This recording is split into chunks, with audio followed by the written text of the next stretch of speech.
The year is 1984. A young Eric Stoltz is cast in a movie titled Spaceman from Pluto. The final film, directed by Robert Zemeckis, was distributed by Disney.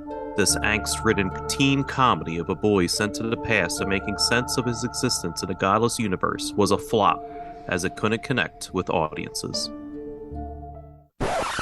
Luckily for us in this timeline, Spielberg and Zemeckis ignored producer notes and kept the script title, and were able to cast Michael J. Fox as the happy-go-lucky teen.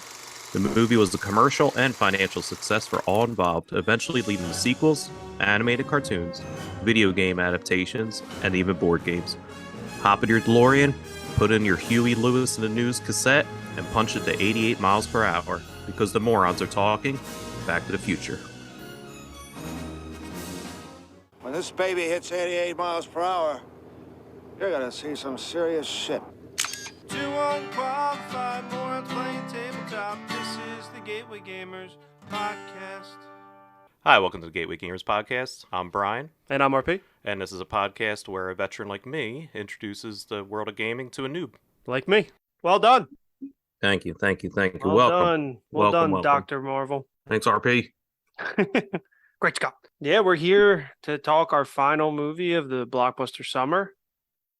And the What a good one. What a good one to end it on. I know this is probably my second favorite movie we've watched this summer, aside from Wizard of Oz, obviously. Mm-hmm. And this is just a reminder of how amazing this movie is and how much I love it dearly. Marty McFly is the coolest person ever. Yeah, absolutely loved it. Fantastic movie. All right, this is a fantastic cast that I absolutely love. I'm glad we got this version with Michael J. Fox instead of the weird version with Eric Stoltz, who played it too serious and thought it was a drama. A horror. He thought it was a horror movie, which kind of makes sense. Like, I don't hate the way that it would have been filmed, but it would have been as like fun, obviously. Yeah, like that's not the vibe that, like, it makes sense. Like, imagine going back and your mom's trying to bang you. Mm-hmm. Like, that is a horror film, but that's not the vibe they were going for. And would have made for a movie that nobody would have ever talked about again. Yeah. And they were what, 2 months in, I think, right? They were like, fully through. I think they wasted $14 million on production, and the final like budget for the film was 19. So I don't know how, like, where that ranks, like if that includes that or if like the 19 million is for like kind of the second part. Either way, easily recouped the funds of this film. And with the spinoffs and the TV show, the comic book, the board games, the video games, the theme park ride, which unfortunately I never actually had the opportunity to ride. It was amazing. So everybody says, I've never heard a single bad thing about it. Yeah, it's replaced with kind of garbage right now. But great movie to end our Blockbuster Summer on. What's your experience with this film? What's your history with it?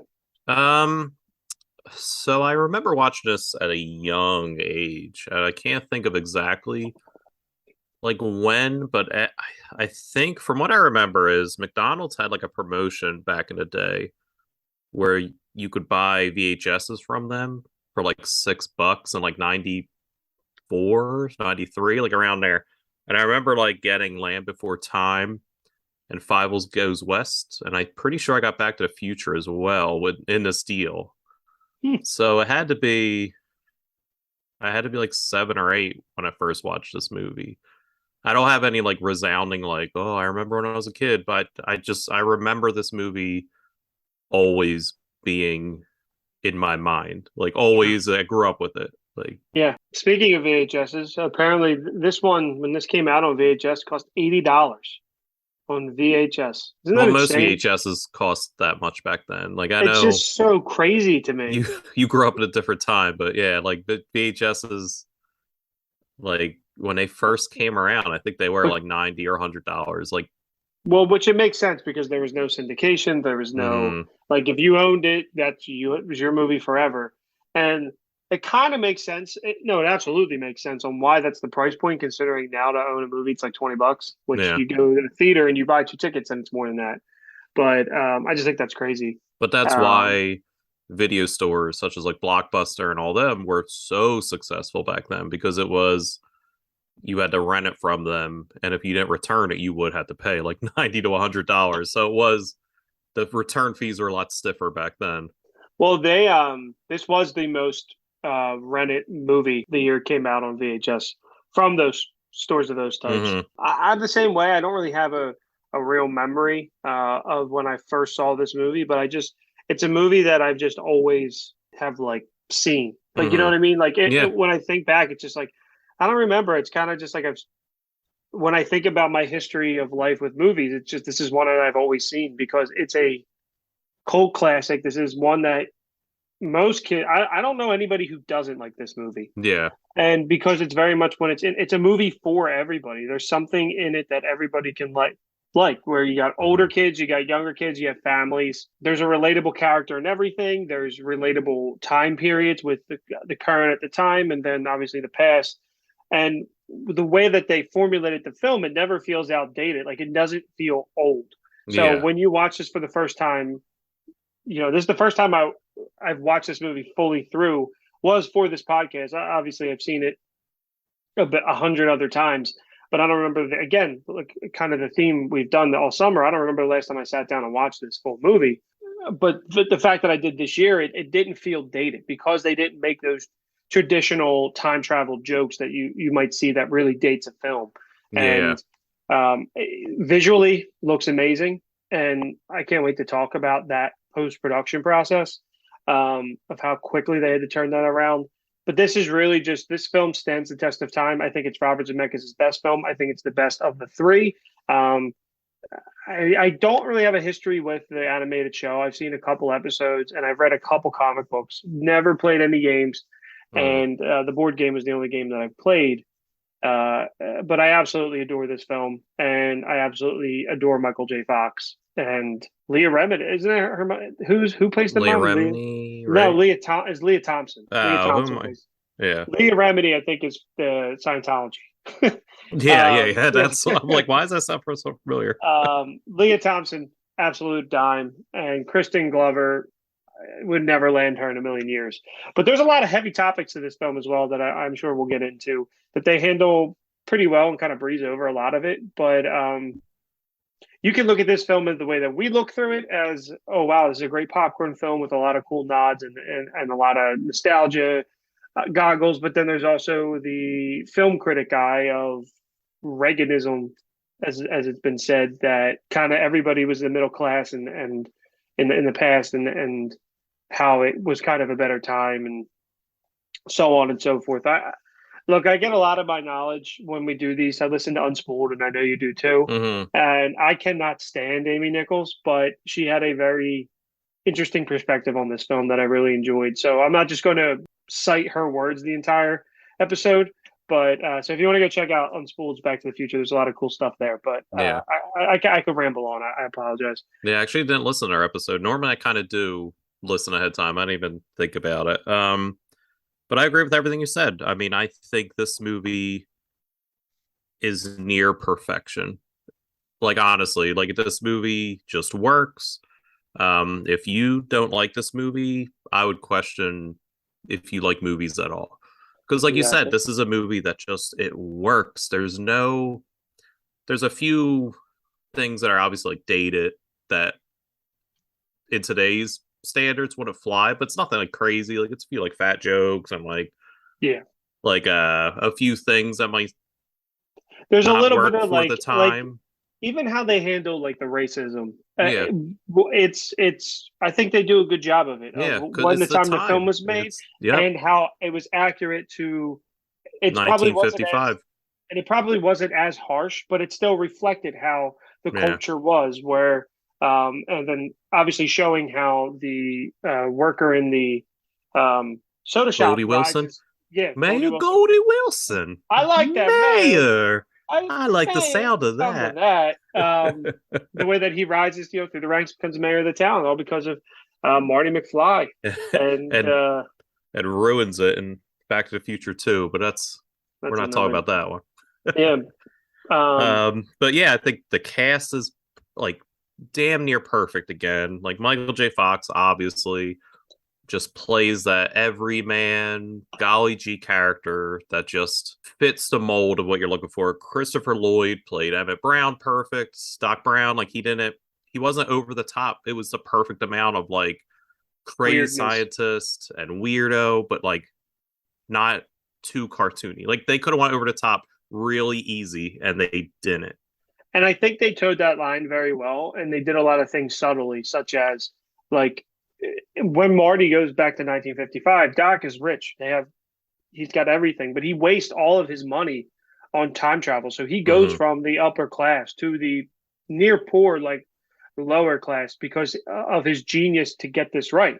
Mm-hmm. And it's a very interesting perspective because normally you would see that the scientist kind of would be like a Tony Stark, where he would always be rich and trying to do what he needs to do. And they formulated a very interesting character that I think helps sell this movie. And it's not just like they don't go into the heavy. Oh, he hit his head, he visioned the flux capacitor, and he created time travel. Yep. I And love they, that it's so simple. yep, Like I love it's just like, all right, here's the time travel, the machine. I'm putting my dog in. He's back a minute later. That's it. It's yeah, not that's why it works too, because it's not overly complicated. They're not trying to explain a million things because honestly, like the time the DeLorean is just like there. It's not the main focus. Like it's just like, all right, this is it's the point A to MacGuffin. point B. Yeah, exactly. It's just kind of there. Which Move on. which the fun part about that was there was actually a joke in the movie because the DeLoreans were not very reliable at the time or whatever. But originally, it was supposed to be a refrigerator Yeah. and not a car. And I think a refrigerator would have been would the movie would have fell flat if Yeah, it was there's a refrigerator. a lot of odd choices that looking Well, back would not have worked. well, you get that when you go 40 different versions of the script. You Yeah. know, you really get the opportunity to work out those kinks because of how long this movie was in the kind of in the pipeline. Yeah. Um, I have a question for you. So you Sure. said that this is a near perfect movie. Yes. What is it about it that doesn't make it a perfect movie? Is it just you being a kind of a critic? Are you not willing to give out that perfect, like, what is it? Is it just something that you can't maybe explain that you just don't feel like it's a perfect movie? Yeah, it's a personal thing because I know people are that will say this is like a perfect movie, but I can't think of anything right now that it doesn't work. But you know what? It is a perfect movie because I don't know what I would class as a perfect movie. Like I think I think I perfection is just such a unobtainable goal that I sure. didn't want to give it that. But you know what? It is a perfect movie. It is. I think for what it was shooting for, what it was going for, and the vibe, the runtime, it's a perfect movie. Mm, It's not overly complicated, and I think it is a perfect movie. And I know people are just very defensive of the word perfect when it comes to yeah, I films. think If that's what it everything is was. I not was good, nervous. it is to say something because somebody will go perfect movie. No, this isn't that. I just everything about this film, the way it's shot, the behind the scenes processes of everything that went on with it, Hmm. The the cast, the casting, writing, editing. Yeah, the you're right. writing, the editing, the effects for the time, and the coolness. Like that's a vibe that's not replaceable through any other medium. Like it's either the movie's cool or it's not cool. Yeah. And it's a kismet of everything that makes a film work. And that's why this movie is such a relatable and why it is I will say it's timeless. It's not that old to be able to, it's not like The Wizard of Oz, where you can say this movie's almost 100 years old and is timeless, but Yeah. it has that vibe. It has that place in the pantheon of the film industry. And I absolutely adore this movie. Yeah. Yeah, you're right. It's perfect. But Yeah, no need to beat around the bush. yeah, but as we're saying, it's not 100 years old, but we'll give some stats. It was released July 3rd, 1985. As you said, the budget was 19 million. Did you find out how much it made opening weekend? I did not. I know Only him. only 11 million back. Yeah, but then it continued to be Yep. like week over week over week, except for the Because second week. I think it got knocked, but then it went week it over. It had the dipped. Avatar effect where it Yeah, just so kept it going and going and stayed going. number one for 11 weeks. That's insane. Yeah, it was. I think it's like the fifth movie to do that. I forget Yeah, what the number. I think the number one's like Titanic or it's ET. Titanic or ET is number Avatar. one. Oh, really? Yeah, E.T. is number one. I thought it was Avatar, but yeah, Titanic was a movie that like didn't get hot till like its like fourth week, and Yeah. it just kind of kept going. So I thought that was interesting. That was just kind of like the sleeper hit, but that's how it was back then. I feel like that's I mean, the last movie to do that was The Greatest Showman. That movie opened up to like $12 million, and then it kind of just kept that word steamrolling of mouth. and very positive word of mouth. And then like its sixth week was number one at the box office Yeah, and great whatnot. movie. I enjoyed that movie. That I movie do is like that fun. movie. It's fun. It's a musical. Speaking of music, Hmm. music was done by Alan Silvestri, Yeah, who it does the has done Avengers. Avengers, my wedding theme, and Yep. our walkout theme. We came out to the Avengers, not RP and I, but my wife and I. Um, did you see the story about that where Steven Spielberg didn't want him to do it because he Really? didn't like he did the music for Used Cars, Zemeckis' first movie, Yeah. and he's like, he's not good enough, like he's not polished enough. So Zemeckis played just a bunch of random kind of like music pieces that he was like, oh, these are music pieces of composers, famous composers that we can hire. And the one that he loved was the Back to the Future theme by Alan Silvestri. Like he didn't tell him who it was. He said this is one of the ones sent in. And he's like, that's great. That's what we're looking for. And he went, well, it's Alan. So Yeah. I love this score is one of my favorites. It gets up there with Jurassic Park, Harry mm, Potter, it's so on and amazing. so. It's just It's that like it builds what it needs to build. It's fun and light. Like but and when it it just kicks in, it's incredible. and there's a bunch of different kind of themes mixed with it, where it's not just kind of one monotone. It dips, it ebbs, it flows. Hmm. Just perfect. Yep. So this is why maybe that's not near, or it's a near perfect movie. It didn't win Oscar for best screenplay. What did? The Witness.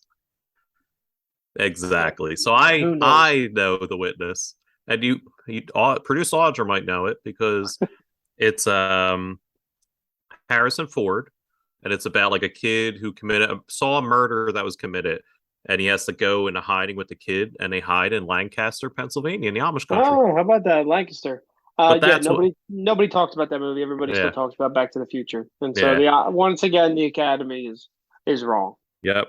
But they did win Oscar for best effects that year, so which is impressive. But also, there's not that many effects in it. Like Well, if you really break it down, it's it's not an effect heavy movie. it's the lights in the car, the time travel. Yeah, But if you think about it, there could have been more.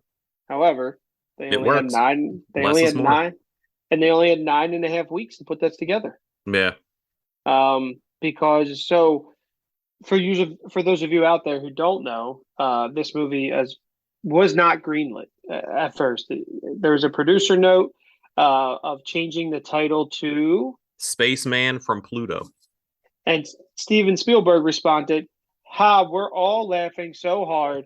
That is a great fake title, essentially saying, telling the producer, no way in hell Yeah, we're not naming that, but played it off well." And there's like this whole letter he wrote back saying, you had the entire uh, office laughing at that, which I think is one of the best moves of all time to say yeah. that. It's one of the best fuck off Yep, memos ever absolutely. because the Um, guy was like too embarrassed after that to uh-huh. be like, that was a real memo.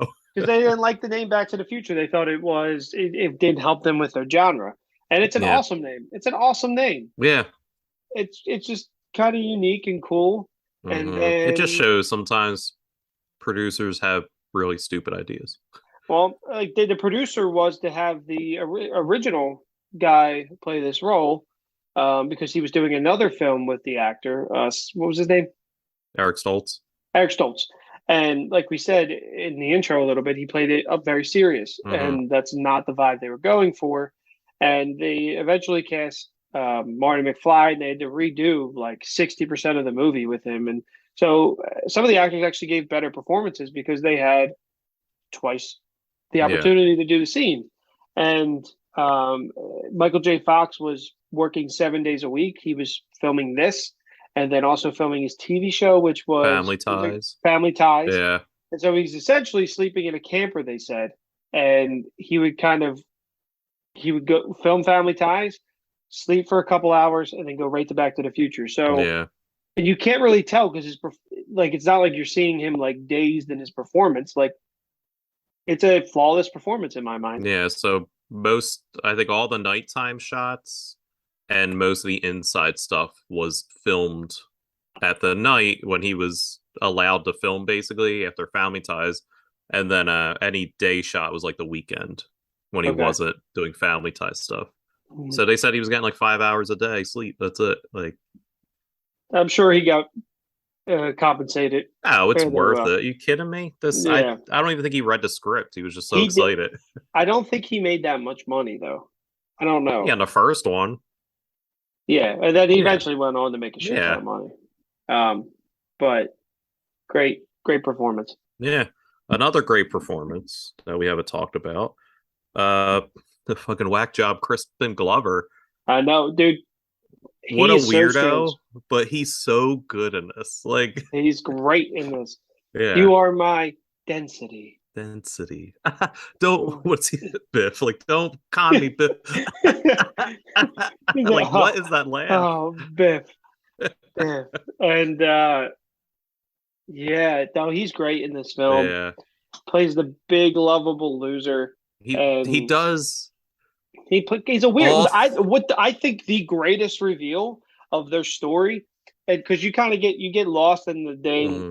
the day to day stuff of Marty McFly and Well, that let's the mom yeah. recounts. Go Before ahead. we move on to that and talk about like going to the past, how good is the setup for this movie? It's Where perfect. like you go to Marty McFly's house and you just see his day to day like nonsense life, and they're very schlubby and they're very pathetic and they all hate each other. And at the first time you watch it, you're just like, oh, okay, like his life kind of sucks. But then the setup of like going to the past and like how they set that all up, where like the mom's just like, I would never chase a boy like that, and she's a total whore in the past. Like Uh-huh. he's And just the dad's just as pathetic in the future as he was in the past, and like, and then spoiler when he goes and fixes everything, how much different it is, but how every actor plays all three of those roles so well yep. and so different. Yeah. That's what I love about it. Because when you watch this movie for the first time, you're like, okay, but you're interested in what's going on. And then when you rewatch it, you're like, oh my God, this is the Yeah. easiest and perfect setup because it's happening right in front of your face and you don't even realize it because you're so invested in what's going on Mm-hmm. that that You Marty don't pick those McFly's, up. Yeah. you don't pick it up. And then Marty's mom just talks about how she saved uh, the dad saved her from a car, but she was actually getting raped, Yeah. and they just kind of brush over that. But yeah, no, absolutely amazing setup. This is probably some of the better setup. Like it's an exposition dump, but you're invested. It's not Yeah. just a.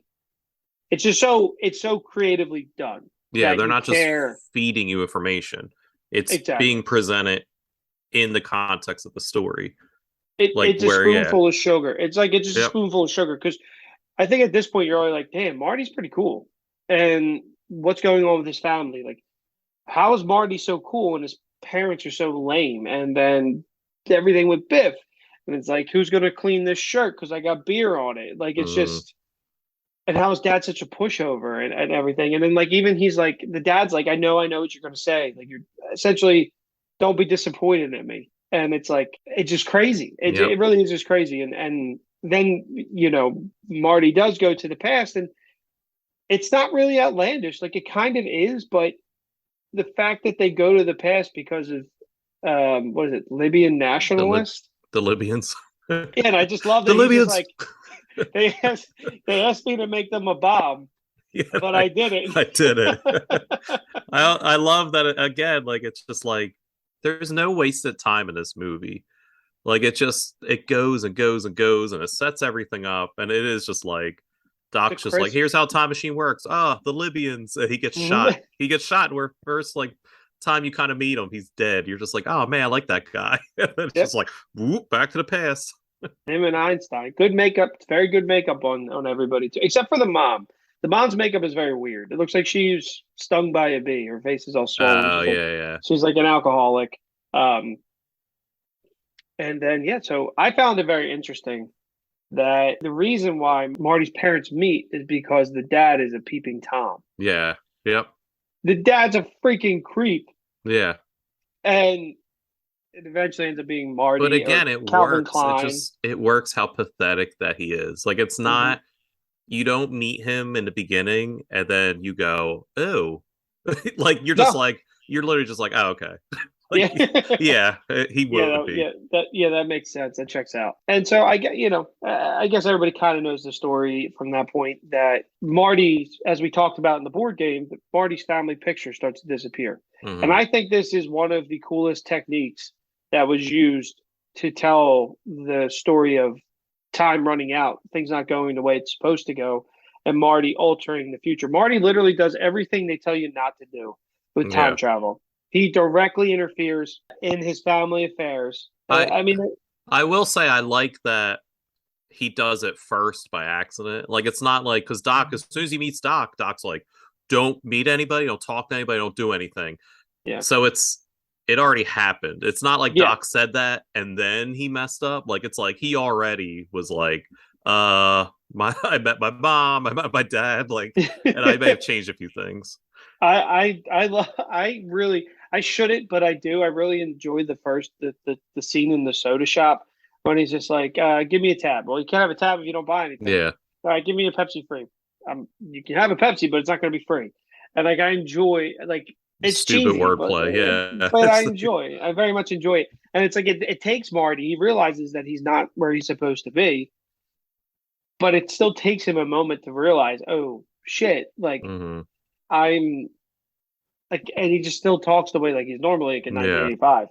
Um, and obviously convenient that it's the day Doc invented time travel, along with the clock tower being struck. hmm. But I like it. But that was also set up. Like Yeah, it's not it, out of nowhere. Like the paper that he and it's not has like everything he needs. They set it up like way in the beginning. I think with newspapers. well, no, they say like the mayor wants to restore the clock tower. Here's the paper I or think there's whatever. something else in there's a nod way in the beginning of like one of Doc's clocks, and there's like a figure hanging off of it. Like Mm. it's not like intentional that Doc knows about it, but it's like a subtle like thing. So there's those little subtleties when you watch it again for like the 30th time that Yeah, you and kind of see. what I actually really enjoyed too. It's not like he gets there that day and has like 2 days to figure it out. He's like, oh, yeah, okay, I'm gonna be here for a week, Yeah. and I just like that. I think that's a Yeah. nice mechanic. There's It's not urgency rushed. without, yeah, without Yeah, it like being like too the urgent. stories. Yeah, the story's not rushed for the sake of time or that time Yeah. a timeline they made up. But I enjoy it. I really really do. Um, there's not much that I would change. I think everything works really well. I like that they use the tropes of things already established, like Darth Vader, Mm, when he comes and like when the DeLorean crashes into the farmhouse. I enjoy that when it's like yeah. the towers from outer space, like Well, that's everything. why they picked a DeLorean because it was like the most spaceshipy looking car that would be like the most realistic of being like people being weirded out. Like any other car at the time might have been like looked like a car, like a Yeah, futuristic car, but still a car. But the DeLorean did look like so outlandish with the doors going up and like the shape of it that it would terrify people. it's funny that that car was kind of a piece of shit because it's one of the coolest looking cars Yeah. like ever. But so some of this, do you know like how they kind of came up with the concept for the film? I know we talked a little bit about the mom and the dad, and do you know how like kind of Zemeckis and Bob Gale kind of came up with the concept for this movie? No. So I don't remember if it was Zemeckis or Gale, but they were looking through their dad's yearbook, and he came across his dad, and his dad was like, I believe his dad was like class president and like smart, and Mm, I think it like not like the dorky kind of smart, just like kind of like a popular smart, like got along. And he's just I'm saying like I don't really know if I would have got along with my dad if we were in school at the same time. And then that kind of started to spin this idea of what would happen if I was back in the time with my dad at school. and whatnot. And I it's just the simplest thought process to span this Yeah. historical movie. Yeah, I probably wouldn't be friends with my dad. I I'm not friends with him now, so it's like I can't imagine. my dad, my mom told me that my dad was kind of dorky in high school, so I absolutely would have been friends with my dad. Yeah. I, Like I'm a I, dork, but I I think was my dad would have been like too much of a dork. I was I would have been friendly with Biff. I was I was friendly with everybody. So, Yeah. but speaking of Biff, great villain and Oh, also a great actor. I love this actor. So there was an interesting story they talked about working with Eric Stoltz, and he did not like Stoltz. yeah. And so he was telling the story on some radio show, and he said he kept driving his palms into the guy who plays Biff. And he said, "Hey, Eric, you don't really have to go that hard. This is acting, blah, blah, blah." So he said, "Please just lighten up." So he did it again. And he said to him, he said, "If you do that one more time, I'm going to beat the crap out of you." Whatever. So I think Stoltz might have stopped. But there was no love lost there when they recasted Stoltz for Yeah. this part. Yeah, I think But something else I heard about Stoltz is like he wanted to be called Marty, like even when the film wasn't rolling. Like he was one of those like method actors. yeah. So can you imagine like not even fun Marty McFly, like confused, like scared No. Marty McFly on set all day? Movie would have bombed. It would not. Yeah. We would not be talking about it right now. So I think that Biff fits the perfect model of the villain we need. It's not Mhm. super nefarious villain. It's not like an outlandish villain. It's Yeah. just a straight up bully. He's just a bully. And it's funny how like they work. It's the same thing when we talked about like the Harry Potter Umbridge like being a bad guy, where it's like they're not this Thanos level villain, but like everyone knows a bully. Like everyone has been bullied, whether no matter how cool you were bullied by like your boss, your teacher. Like maybe not in a level that Biff was bullying people, but like bullies work so well because they're not evil and nefarious and they're not like impossible to beat up. Like obviously sometimes you just punch a bully back, but it's just like it I don't know, like it's just such a good level of like we've all been there. Like I'm never gonna fight a Voldemort, but it's like I've Yeah, had bullies growing up, so like I yeah, relate so well in any movie that has like a bully and you see a kid, you're just like, oh, like I get it. And Biff is like the best one because yeah. he's just like you could tell he's dumb, Yep. but he's just And a big dude. and I love that we get to meet him in that exposition dump Yeah. in that beginning. Like we see exactly who he is. We see the repeat line of what are they going to say if it's handed in your handwriting? Like I need to retype this. Like Hmm. he's the exact. He did not change, and I think so many of us can relate to a person, whether that person have directly affected us or not, but somebody in our environment, especially in high school or in school growing up, where Biff is there's still Biffs out there, Yep. and I think it's the perfect villain. This movie, and not to undersell it, but this is a very simple movie. It's cut and dry. Hmm. There's not like overly thinking. We don't have. It's just very enjoyable, very simple, and kind of straight to the point. And it And doesn't fun. waste and fun. Hmm. And it doesn't waste a second of its runtime for anything other than to emphasize the fun of this movie. Hmm. And to even little things like Calvin Klein. I saw it on your underwear, Calvin. Yeah. Well, people call me Marty. And it's like the weirdest part of that whole interaction is he goes, "But you're hot. You're so hot." It's like you can't just say you're good looking. Like he's just like, my mom's hot. Like it's Mm. just it's so weird. And I don't know. Like, but it's very, very funny and it's very Yeah. awkward and uncomfortable. And to just see that from the character that we meet first is great. And Yeah. an aspect of this film that And I really love. that's why Disney turned it down Oh, because of really? the whole like being too racy with the mom and son being in love. Like Ah, fuck it. It's I not. It's know. Marty wasn't in love with her. She was in love with him. He's a Yeah. very attractive looking kid. He's Hmm. Marty freaking McFly. And then we just kind of go through, and I like laugh out loud at a lot of these things. Um, so obviously we mentioned that Marty goes and meets Doc, and then so Doc goes to high school with him, and he's like, "Well, your mom is clearly infatuated with you, not your dad."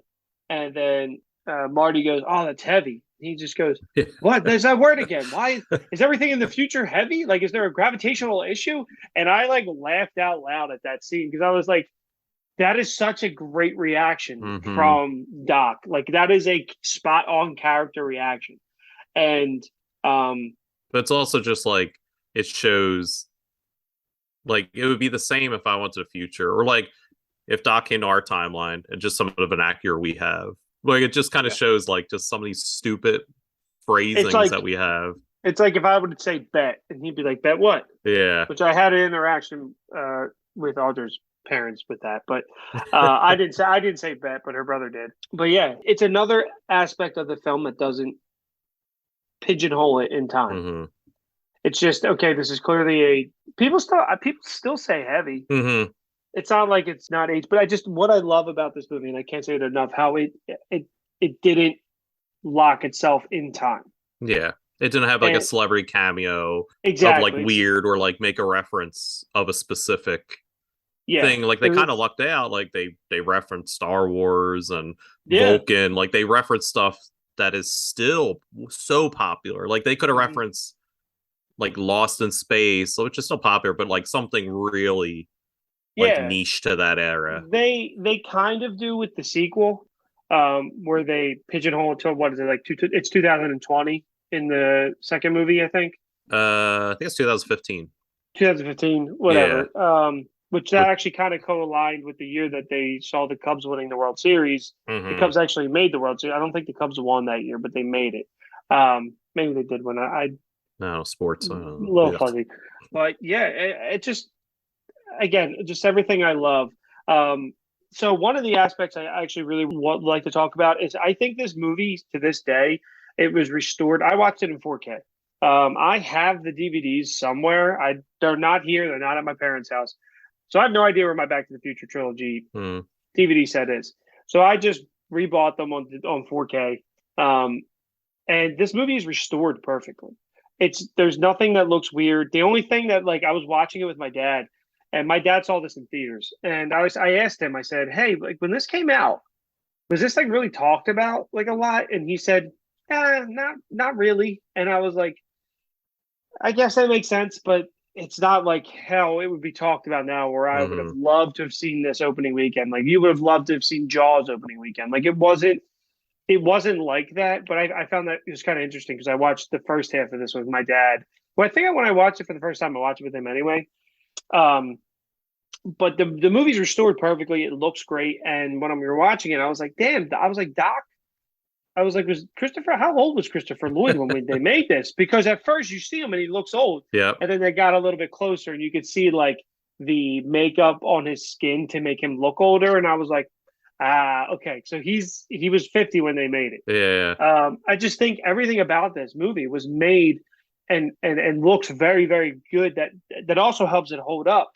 But the interesting part about that is they had 9.5 weeks to do that, and movies now need almost 6 months to a year to do that. Hmm. And the reason was because the Universal had not a lot of faith in this film. They were like, okay, we're going to greenlight it, blah blah blah. It got refused by a bunch of different studios. And then they were able to screen them the film, and they said, "We're moving the release date up on this film. This film is awesome. We need to get it out there." And so, from when this Well, movie was still did from you the know? Not to cut you off. Did you know when no, they were screening it, they didn't have the visual effects done, yes, and at the end was like in like black and white, and people hmm still lost their minds, and that's when they were like, "All right, even without effects, like this movie is hitting." yep, Because, as I said, there's not that many effects, but it's just such a character-driven good story that like the effects didn't matter, yeah. And even though they were good. it's an everyman story. Hmm. Anybody can relate to it. And so the fact that they said we need to get this out, let's move it up, and then that gave them 9.5 weeks to do the special effects, to do the coloring, to do the editing, to do anything they needed to get this film ready for opening weekend, and they did it in 9.5 weeks. And it's not a piece of shit. Hmm. It still holds up really really nicely, and it's a great soundtrack. Um, one of the better. The only thing I will say, my only critique of this movie is Don't don't say it. I'm going to say it. I'm going to Don't. say it. The Johnny B. Good scene. Okay, that's not what I thought you were gonna trash. Huey Lewis, my boy. No, no, I like Huey. I like Huey Lewis. It's there's a John Mulaney joke about Back to the Future. This whole thing. We're going to call it not Back to the Past, Back to the Future. And then in there, he also mentions, okay, well, we're going to take the creation of kind of rock and roll from the African American community, and Marty McFly is going to make it up. It's a great joke. John Mulaney's my favorite comedian. Go check him out. But the only not believable thing in this entire film is when he's singing. It is clearly not Yeah, Michael J. Fox. It is clearly not him. It sounds nothing like him, and that is my only nitpick and critique of this film. Other than that, it's a yeah, perfect 100, and I would even put it in my top 10 movies of all time. yeah. There's the I only absolutely love it. Yeah, I forgot about that part actually, because there's a weird part too, and it might be like the only part where it's not needed, and it's a waste of where uh his dad just knocked Biff out. Spoiler, they're in the dance, they're dancing together, and then some When they nerdy kid split them comes up, up and splits yeah, them up. And it's just like it creates I, this non-essential, like, oh no, where it's like, we're the movie's done, like stop it. And then like he pushes him away, right? He doesn't knock him out, but he shoves him away, where it's like, he yeah he I shoves them guess it's away, showing that like, okay, but also like this is still he's still gonna be fighting for her, not just Biff. Which I don't know. It's just which that I part made guess me laugh when I saw it because I'm like, what? Who is this guy? I know the movie's like done, and it's just more drama. It's like they haven't kissed yet. And it's just a little bit more suspense that absolutely is not needed. But I Yeah. think it helping George McFly is not going to be a pushover. This wasn't a flash in the pan kind of Mm. thing. But I agree, it's not needed at Yeah, it all. Because the was. movie, the movie's over I at forgot that about point. that because I watched it. I'm just like, what? I was like, what is this? I forgot all There's, about this. yeah, there's no point. There's absolutely no point to Yeah. it. But But like, then, just again to just say it, like I cannot say enough. 9.5 fucking weeks that they finalized this film, hmm and it still looks amazing. yeah, Everything about it's amazing. The 40 rewrites that went through, the recasting halfway through the movie because of some stupid producer. Like this movie was destined to fail, and it did not. And this is the last good thing Robert Zemeckis has done. And Forrest Gump. oh, that was him. Okay, Yeah. sorry about that. Robert Zemeckis has, I think, done a lot more ho hum and boring since like Back to the Future. oh, But whoa, whoa, he's whoa, whoa, whoa, whoa, whoa! uh, September 8th is Disney Plus Day. He's got Pinocchio coming out with Tom Hanks. It's going to be amazing. okay. He did The Witches for HBO Max, and Yeah. they took that off. That's up to He save also some did. money. He also did Welcome to Marwin. I actually liked Welcome to Morrowind. I'm Did not gonna you? trash it. It was a fun Uh, movie, but I haven't watched it, um, but I praise Zemeckis because yeah, he stands and just says this movie will not be remade as long as I'm hmm alive. And same thing with Spielberg. And this is a movie that I don't want them to touch. And it's funny that we just did Wizard of Oz, and now they are remaking Wizard of. Yeah, I know New Line Cinema is doing their own because it's in the public domain now, yeah, but Warner Brothers specifically, who now owns the rights to the original, are remaking the film. And it just goes to show that this is a movie that doesn't need to be remade. hmm And Back to the Future is in the same pantheon as Wizard of Oz, in my opinion, of films that should never be yeah. remade, touched. If you want a 4K, 3D, it, whatever, go for it. But Yeah, I think Wizard of Oz has been gone long enough that if you did it, we kind of talked about it in a Wizard of Oz episode. If you have someone comes in with the love and passion and doesn't overdo it with CGI, does it on like a I, soundstage almost, and does it with love, it you could have the same charm. Would it be as yeah. good? Probably not, because it was a movie of its time, and for some reason it worked. I think this movie you could never recreate the charm and like Well, whatever factor it has, even if you did shot by shot everything the same with different actors. I don't think why? it would work. Well, the one that the people are pushing for is a Robert Downey Jr. and Tom Holland, which I think would be great. I'd rather just see them do a live Rick and Morty. I don't want to Yeah. see them do, because that's our generation's now new, not our generation, but the current generation's new Back to the Future is Rick and Morty. That's Yeah. exactly what Rick and Morty is based off Back to the Future. And you can't just do it because everything will be grandiose and large. Where this film, literally the entire film takes place on essentially one backdrop, and it's the town hall. The town hall is in 1985, that whole area, the whole downtown area, and it's the same, just reformatted for Mhm. 1955. And it's just that classic, let's just switch it up. Same downstage, and then they go to the houses and the school. That's Yep. it. Everything else now will be like, it would be very much like, look at that, look at this. Yeah, they would over explain time travel. Like it would be And then too much. they would do stupid shit. Like, let's just say, for example, it just because I can't think of a specific thing, but let's say they go back to 1955 in a remake and it's Mickey Mouse, and oh, that'll never work. And then Mickey Mouse is huge now. You know what I mean? Like, Yeah. that's the stupid shit that we would see if they were to Hmm. remake this film today. And it would 100% be more jokes over, like, this movie, yes, is a comedy. It has the humor, but it also has the heart of just this kid wanting his parents to kind of fall back in love and get back to the life that he had and his girlfriend Jennifer Hmm. and the freaking truck that he wants. Like, that's what this kid wants. He just wants to get back to his life, and he ends up making his life better by helping Hmm. his parents in the past. And I just feel like all that would be lost because of, it's like, hey, look what we're doing. We're Yeah. remaking this film. And so I just hope Zemeckis lives till he's 300 years old and I'm dead, and I never have to see a remake of Back to the Future. But if they did, who would you cast? Tom Holland would be Marty McFly, Okay. 100%. 100%. I would not cast Robert Downey Jr. as Doc Brown. I would maybe cast I'll put it away on the spot. I know. John Malkovich as Doc Brown. Maybe. Okay. I would have The Uh, Rock and I know. Yeah, Kevin Hart. Kevin Hart. There you go. Kevin The Kevin Hart Rock would be is Emmett Kevin Hart would Brown. be Einstein. The Rock Um, is Dr. Emmett Brown. And Kevin Hart is Marty McFly. he Perfect. would be like Great Scott. Like, it wouldn't be Great Scott. It It would would be signed, sealed, delivered. Done. Great Scott. Great Scott. And then I would have, It would be Vin Diesel there you go, because as because Biff. now I As guess Biff Tannen. as Biff. Yeah, that's the him and the Rock, a real A vibe. real life feud. Just a quick kind of life update. We did our Fast and Furious episode of Bishop and Bally. You have now watched some of No. them. What are you up to? Are you I only watched the first two.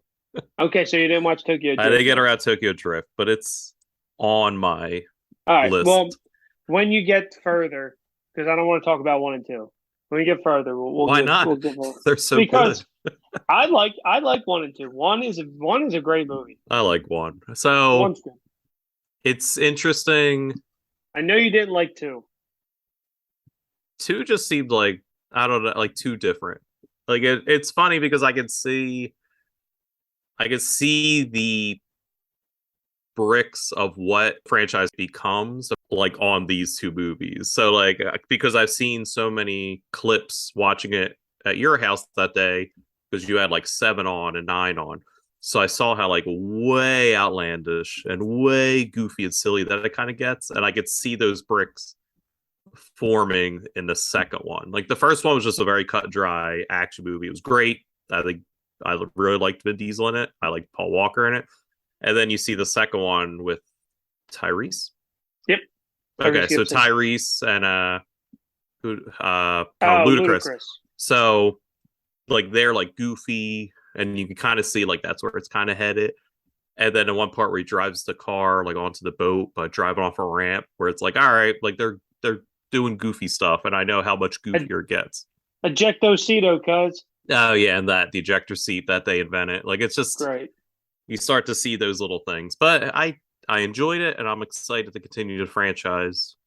I just haven't sat down. It is a commitment to sit down and be like, all right, here we go. Well, the good thing is you're not like you got to watch them for an episode. The episode's done. Yep. Yeah. It's very much when you need something. Yep. You get Friday, Thursday night movie, throw it on. Yeah. Now So the I'm glad you. TV somewhat slowing down. Not at all, Well, but we got Game of Thrones is back, and She-Hulk. the Sandman. I gotta rewatch Everybody, Sandman to keep the numbers up. Everybody go watch Sandman. But yeah, back to the Future. And then obviously Marty makes everything kind of right, and then he goes back, and his life is completely different. So the one question I had, I watched this with my friends down the shore, Okay. and I said, so they clearly have a different life. Is everything that's happened, does Marty not have those memories now? Like, is his life that different? Where, you know what I'm saying? Like, this family clearly has different memories than the family that he Yeah, so had. I don't. Like, That's and this is that's a really thing of time nitpicking. travel that they just again gloss over. And Like is it like to a point where he goes back, where like his brain eventually starts to like equal out, and then he I has don't think those so. I think they implied that he basically took over that that Marty life. McFly. Yeah, like he Like jumped into where that Marty was. He basically that killed was somebody. exactly, yeah, exactly. Like, but it's just like that's a lifetime worth of memories Hmm. that he no longer has. Like But he's gonna have that's and I something they guess would explain if they remade it. If they yes, they remade would. the movie, they'd be like, if you go back to the future, you're basically gonna be killing that, like what I'm gonna say, I almost said Marty Yeah, McFly, and he's just like, oh, that's heavy, but I gotta do it for my family. Like that's what it would be. It would be like that extra stake they add in. Like, yeah. Well, it's just like because he accidentally did it. Like it's not like mm, he knew what he was doing. Like he was just expecting to go back to the life that he had, and him being there changed everything. But that was the one question I had. I'm like, so like, what happens here? Is doesn't does matter. Marty share? Like, because they're gonna be like, hey, Marty, remember Christmas 2 years ago? And he's gonna be like, I have no idea what the fuck you're talking about. Nah, so well, fuck it. They're Oh rich well, now. Who cares? Rich Eh, people problems. yeah, I know. But I just, dude, I love this movie. I think this was an absolutely perfect movie to end our summer on. This is a movie that when it ended, I immediately wanted to restart it. This is a Mm. timeless movie that I just thoroughly enjoy watching. And I love the second one too. I don't necessarily care for the third one, though I do think it's a lot of fun. Mm. I don't need to watch it.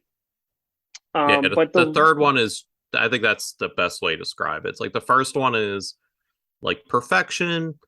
The second one, I don't like the second one's weird. Like I enjoy it, but it's also just kind of like I think it's like redone. It's it's like almost unnecessary. Like his little experiment in the beginning. Like I think it's very forced. yeah. Doc's Well, they experiment that kind of messes up the past. Like I it's think just it's the that's always a bit franchise sketchy. thing. Yeah, It's but the I think the this was third 100% one, a money thing. yeah, but I think the third one is fun, and that's why I enjoyed the third one as a kid and why I have such fond memories. I think the second one was like too over my head I as a kid. enjoy, but I enjoy like the hoverboard, and then Oh like yeah, yeah. When I was a kid, the I liked that kind of stuff. But I'm saying like the first one, like even as a kid, I remember enjoying. The second one was just kind of like, I don't like this one as much. And the third one was like, yeah, cowboys, yeehaw! Like I'm into this.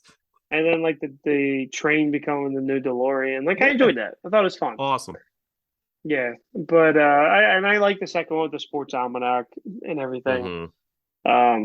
But I love this movie so much. It was a great excuse to watch the film again. And I think that's kind of all I have to say about it. I don't really have, there's not much to critique. I think we shared a lot of cool behind scenes Hmm. facts that I didn't know until today. The 9.5 weeks blows my mind. I don't care what anybody says. It's not like even today we're at all these computers. It was 1985, and that it was just such a hit with everybody. And it's a franchise that everybody loves. Yeah. And if you have not seen Back to the Future, what the hell are you doing? Um, And there that's people are. There's people born every day that haven't experienced the beauty of sure. Back to the Future. Look, we went to two timelines in our last episode. We played with time. I was in the It's Eric Stoltz timeline.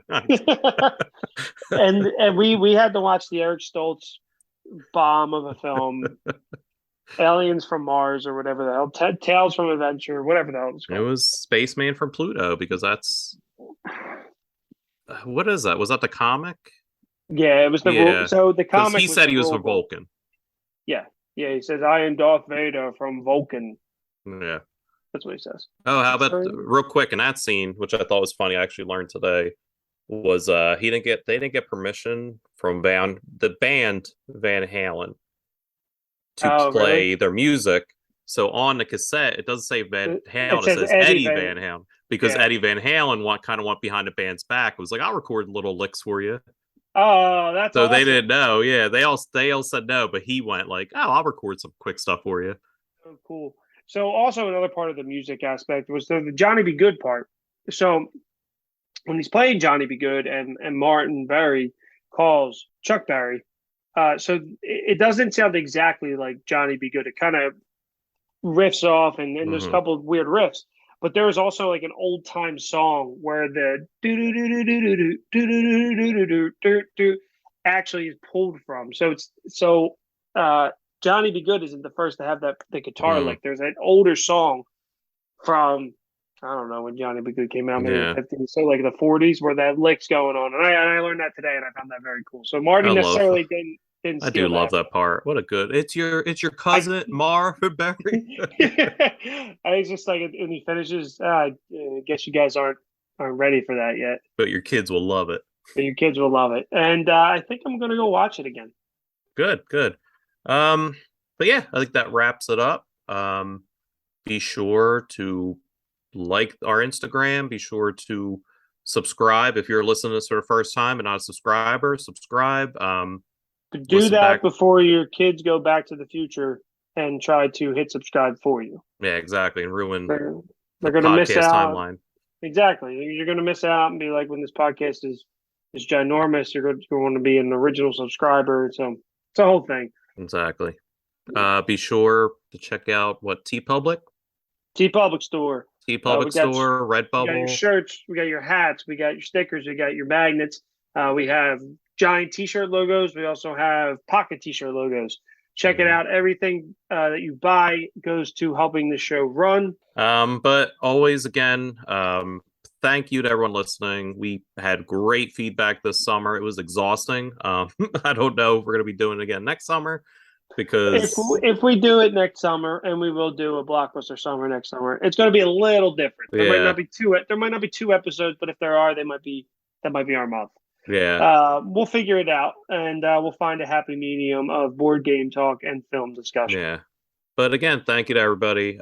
We had great feedback. Everyone who listened seemed to enjoy it. So, and we enjoyed it. We did. It was exhausting, but it was a good process and it was fun. I loved rewatching movies. I love Prospera Hall and Funko. I learned they're just a power couple, and We some of the have other games we played as well. we have a lot more movie games that we need to play. We have, Onward. We have ET. We have Mm, et cetera, et cetera, et cetera, that we got to play. So, Lord of the Rings. So it's not like this isn't the end of movies, but we're going to be bringing back mystery games, yeah. The non mystery movie games introductions.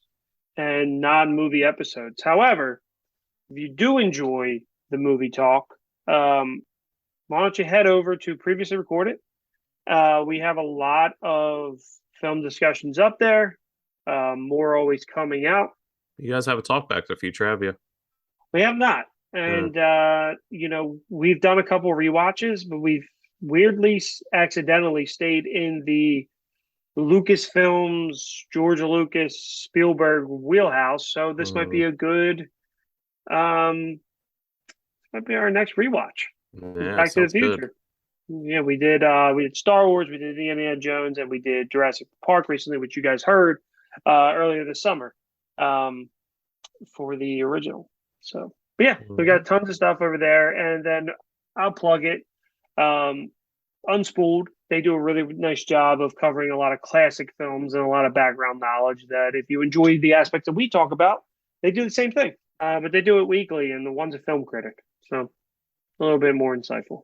Yeah, yeah, and more researched Yeah, than yeah, for our sure. ramblings. But again, thank you so much, RP. Thank you for a wonderful summer. Thank you as well. And we're My going to be back in 2 weeks 2 weeks. to rank the summer. And then we have some stuff to talk about for the upcoming seasons. Yeah, yeah. Get your dice thrown hands ready. Yeah. It's Dice Turn Summer. And for one last time this summer, be Be kind. kind. Subscribe.